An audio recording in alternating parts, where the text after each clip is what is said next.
Welcome to One More Thing, a channel digging into the craft, psychology, and brilliance of Columbo. If you're new here, subscribe and settle in. There's always just one more thing. Today, we're examining those rare and fascinating episodes where the killer took Columbo seriously from the start. Generally, they tend to be perceptive personalities, people who can read others, who study behavior, who see through the act. And our first case, it's a masterclass.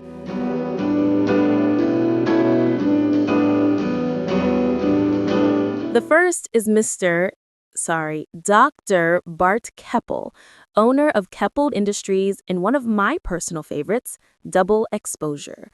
Played by the great Robert Cope, who was back for his third and final appearance in Columbo. Cope plays Keppel with that calm, clinical rationality he does so well, but much more in control of his rage than in Death Lends a Hand and The Most Crucial Game.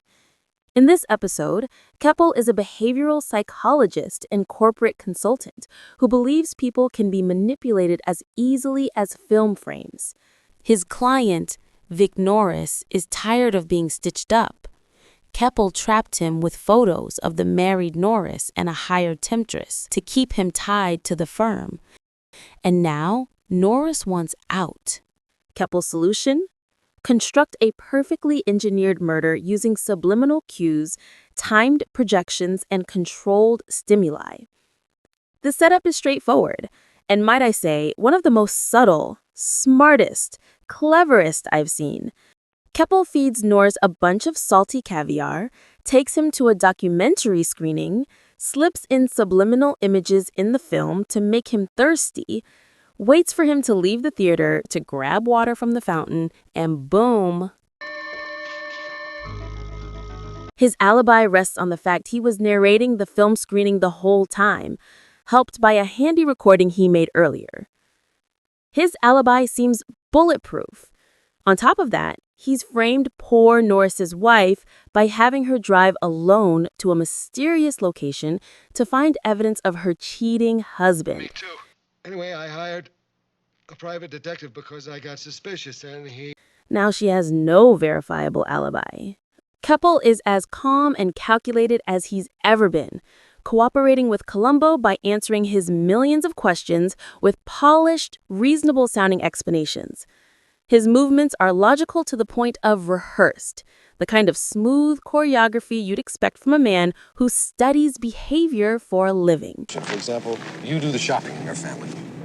How'd you know that? I mean, you're right.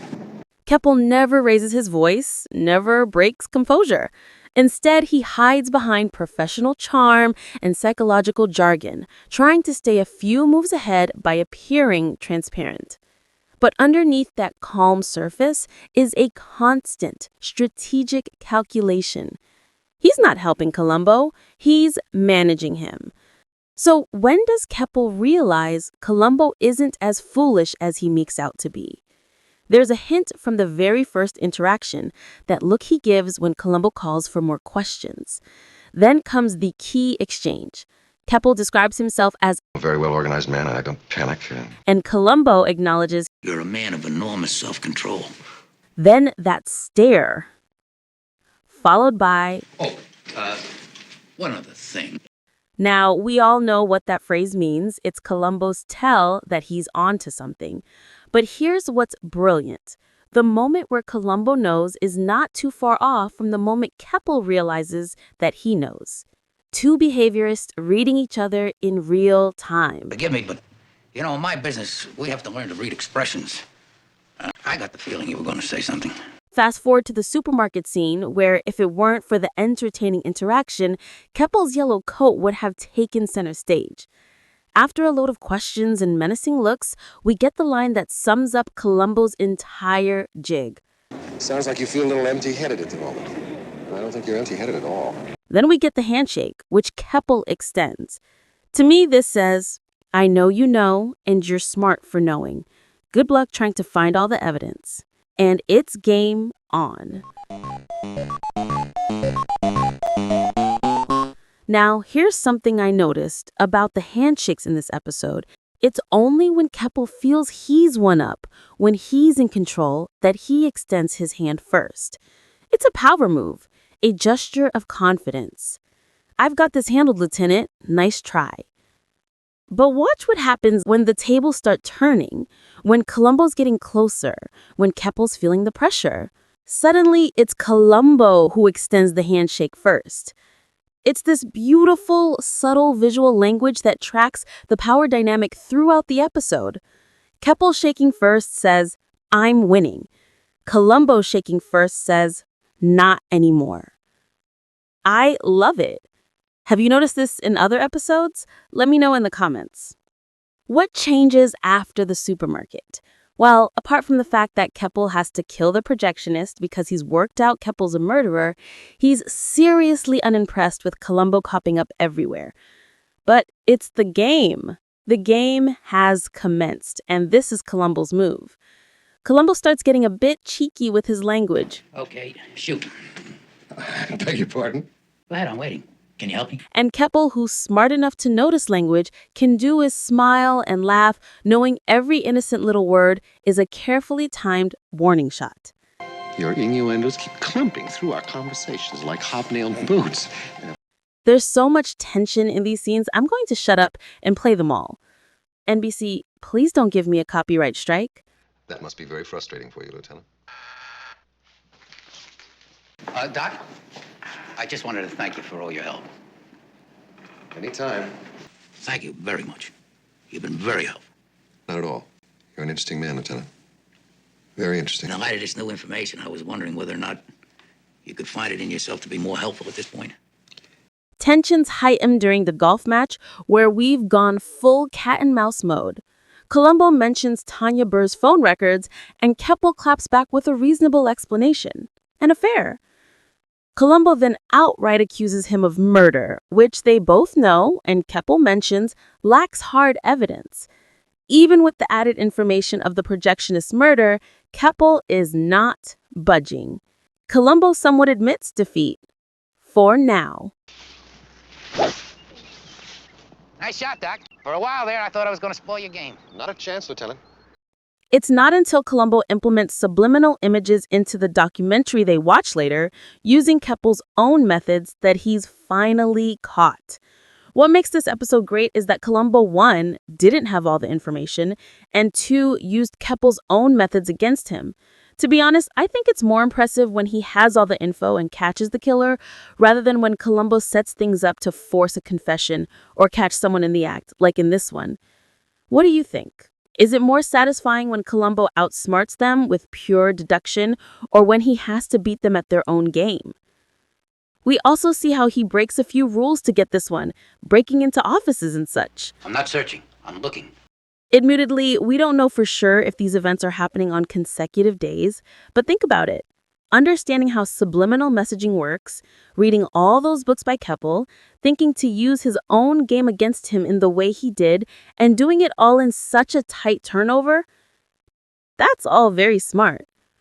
When he is caught, Keppel says, You never would have solved it without using my technique. That's right, Doc. and that's important. Again, it shows how intelligent he was. Of course, he gets caught in the end. It is Columbo, after all. But there is great satisfaction in your adversary having to use your own methods. This episode shows Columbo at his sharpest and his most challenged. I think this killer left Columbo slightly frustrated because he couldn't use his usual bumbling routine, but also having someone equally as intelligent must have been some intellectual stimulation. Some fun, you know? He even had to let down his bumbling facade for a bit. Remember the car scene? Which way? Beg pardon? You didn't tell me where the murder was committed, Lieutenant. So I couldn't possibly know how to get there, could I? Nice try, though. Can't let him all. But that's what makes it fascinating. Keppel isn't just a worthy opponent, he's intellectual stimulation. For once, Columbo's playing against someone who actually sees him, who recognizes the game for what it is. And both of them know it. They recognize and appreciate each other's intelligence, attention to detail, methodology. Keppel has his guard up from the start, plays it smart, stays composed, and he still loses. Not because he underestimated Columbo's astuteness, but because Columbo beat him using his own methods. What I love about this episode is that they both recognize and appreciate each other's intelligence, attention to detail, methodology. The killer knew to be on game, to have his guard up around Columbo, but ultimately lost. Keppel knew Columbo was smart, but still thought he would win, which he would have until he was beaten by using his own methods. There's something almost respectful about that defeat. You can't be mad when you've been outplayed at your own game. And that's double exposure. A chess match between two masters where the only way to win was to become the opponent. Next up, we have the sharp, hyper-disciplined, and unyielding Colonel Lyle C. Rumford, played by the UK's finest, Patrick McGoohan. McGoohan specialized in playing rigid, principled men, whether as the individualist rebel in The Prisoner or the secret agent in Danger Man. And here he brings that same intensity to a man who's the opposite, a conformist, an authoritarian, a guardian of tradition. Everything about Rumford is crisp. His posture, his voice, his clipped delivery. He's not loud, not erratic. He's precise. And that very precision leads to his downfall. In this episode, Rumford is the commandant of a prestigious but failing military academy. A man so devoted to tradition and order, it seems he believes he's the last guardian of some sacred institution. When the school's patron owner, William Haynes, announces plans to turn the academy into a co-ed junior college, Rumford sees it as the death of everything he believes in. I mean, girls? Ew. In true Columbo fashion, when a Columbo villain believes something strongly enough, they kill for it. Cut to the annual Founders' Day ceremony, where Haynes has insisted on firing the ceremonial cannon shot. He yanks the cord and boom. He's splattered all over the field in front of an audience of about 1,000. He stood no chance against the C4-loaded shell and the stuffed cleaning rag. While everyone stares in horror, Rumford's looking cool as a cucumber. This is certainly one of the most gruesome murders in the Columbo series, but in true 70s fashion, we don't see any blood or body parts flying about. I did slow the frames down though, they are pretty amusing. Now, let's talk about the audacity of this murder. Rumford commits his crime in front of 1,000 witnesses, turning the very public nature of the ceremony into his alibi. It's bold, it's calculated, and it's the work of a military strategist. But he got no satisfaction from it. No ego, no thrill, no relief. In his own sick way, this was just what had to be done. A duty, an order he gave himself. I'm still not sure why Columbo was sent to this case, but nevertheless, he's back again in his rumpled raincoat and millionth cigar. Finished. What's he up to? The fatal error made by the colonel occurs only 6 minutes after Columbo's appearance. When the detective asks if he knows what this piece of cloth is, holding up the cleaning rag, the colonel immediately denies knowing it. Compare that to poor accused Cadet Springer, who's able to identify it immediately. Columbo is left wondering, why would the colonel dismiss his question so quickly when he seems to know everything? Now, here's where it gets interesting. Columbo asks these questions during a chapel service for the dead man, which means the colonel's mind really could have been in another place. So in some ways, Columbo's clinging onto this moment feels like a gamble, a hunch more than hard evidence. But as he continues to investigate, that hunch gets confirmed. Because here's the thing, the cleaning rag is standard military equipment. A man as meticulous and knowledgeable as Rumford not recognizing it, That doesn't just clash with his personality, it's impossible. And Columbo knows it. Spidey senses activated. 20 minutes later, we see the lieutenant and the colonel dining in the mess hall. Eventually, the colonel asks why Columbo doesn't suspect Cadet Springer as the perpetrator. Sharp as he is, he's not the most subtle man, and Columbo picks up on his discomfort. He looks agitated, almost pressing for reassurance. Once Columbo explains that the cadet identified the cleaning rag immediately, proving his innocence, the colonel's eyes start darting around.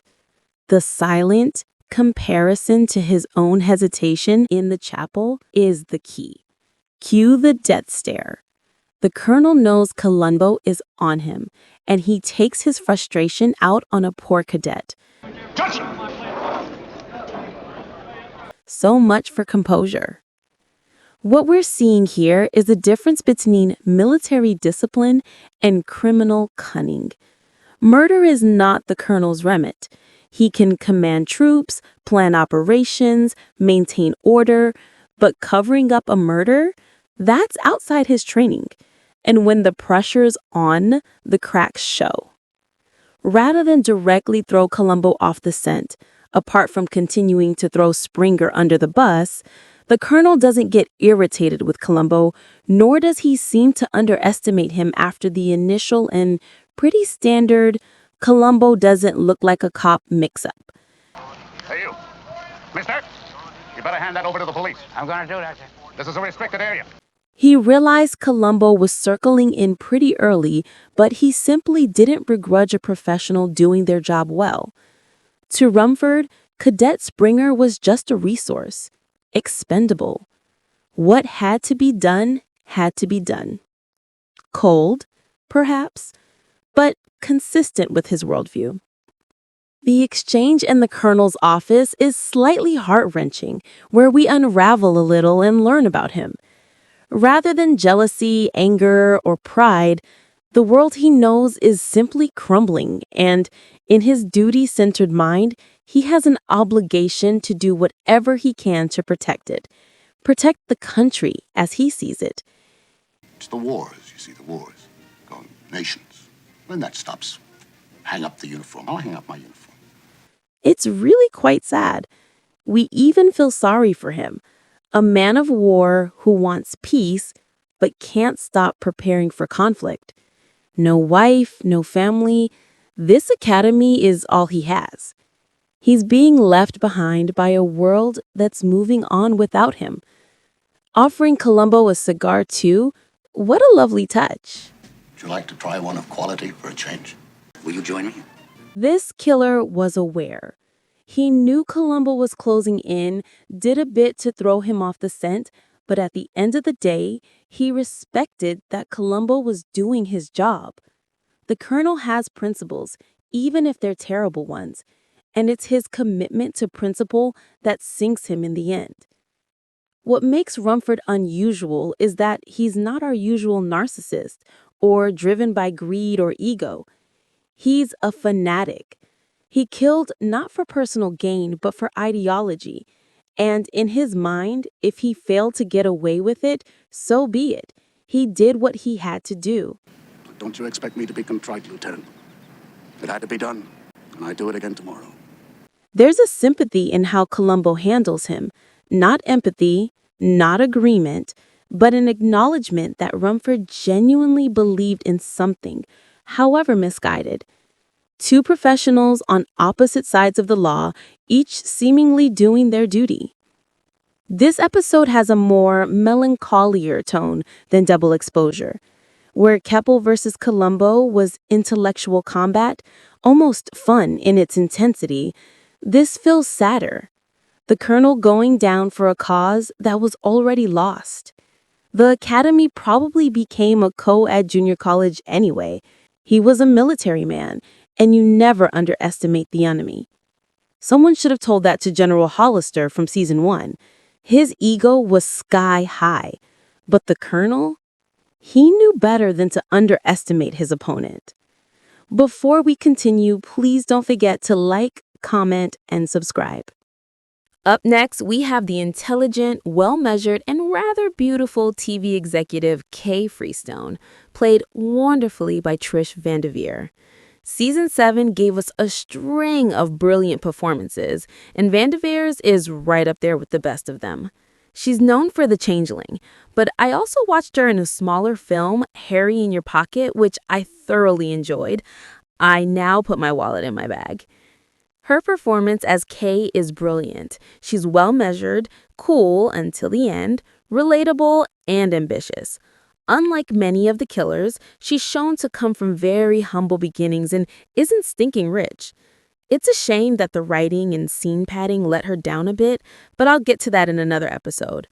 In this episode, Kay decides she's had enough when her lover and boss, Mark McAndrews, tells her he's ditching her and leaving for New York without giving her the promotion she's been waiting for. So much for overtime, so much for double time, so much for playtime. She ultimately decides that if the door won't open for her, she'll make her own. Literally.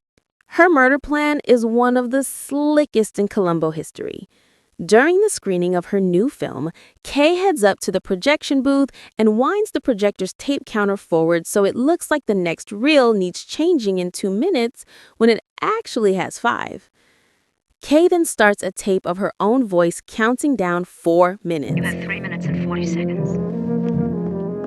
In those 4 minutes, she shoots McAndrews in his office, hides the gun in the elevator roof, and returns to the booth just before our favorite projectionist, Walter, comes back. It's sharp, technical, perfectly timed, until a security guard blocks her path on the way back, forcing her to wait in real time as her perfect plan bleeds seconds. She makes it back to the booth with 1 second to spare. She switches the reels just before Walter returns, quickly tosses the glove she wore to shoot the gun on the floor, breathing like nothing happened, selling the best performance she's ever given. Walter, no more picture tonight. This is the kind of murder that only works if you understand television down to the second. And Kay does. That's her strength. If there's one thing worse than a television lady who thinks she knows everything, it's a television lady who knows everything. Where Keppel turned psychology into a weapon and Runford used military precision, Kay uses her mastery of television production. The countdown, the tape counter, the split-second timing, it's all part of the craft she spent years perfecting. Except, unlike Keppel's subliminal games or Rumford's public ceremony, Kay's plan has no margin for error. 1 second off, and she's done. I love this setup. This is such an aside, but I love when someone says the title of the episode or movie in the movie, and we get it with Mark McAndrews. Right through the heart. Make me a perfect murder babe. Kay is a brilliant and kind of level-headed killer. She does what she has to do and gets out of there. She's certainly ambitious, getting the job, taking the office, making those changes. It's giving a less arrogant Beth Chadwick from Lady in Waiting. Kay, however, doesn't change how she treats people around her. Her demeanor doesn't really change when Columbo arrives. She doesn't take Columbo for a joke. It's just unfortunate that he suspects her from so early on, though whether he has sufficient grounds at that point is up for debate. All he does is ask her to leave and re-enter the room, point a make-believe gun, her finger, at the victim to stage the murder. It kind of comes out of nowhere. Another one of Columbo's hunches, I guess. What do you think? Was he right to zero in on her so fast, or was he taking a risk? In a cavern, in a canyon, excavating for a mine. But here's the advantage of her being a suspect so early on. We get to see how she keeps her composure throughout. We watch her deal with Columbo breathing down her neck and her new executive role not going so well. And she knows it. She knows he's onto her. Like some of the others, Kay points out Columbo to be a very attentive listener, but I love the ongoing joke about the little voices in Columbo's head. Like you got a tiny voice whispering right in your ear trying to tell you who did it. This time I think you're listening to the wrong little voice in your ear, Lieutenant. I was just following instruction. I hear those little voices going around in your ear, Lieutenant. She knows he thinks it's her. She's not dumb, and she respects him. And she respects him from the very start. I reckon it comes down to her humble beginnings. From what she reveals to Columbo, she's always been a fighter, and she's probably had to read and analyze people her whole life to get to where she is. A lot of the killers we're looking at in this series point out how perceptive Columbo is. But Kay? She sees it immediately. She recognizes another person who's had to be observant to survive, to succeed. I wouldn't say she tries to outmaneuver him. She keeps going, answers his questions, steers him toward other suspects, which he dismisses very quickly, and holds her ground. Similar to the Colonel played by McGowan, we have a less intense game of cat and mouse. My favorite scene is the exchange where Columbo follows Kay to the house where she grew up.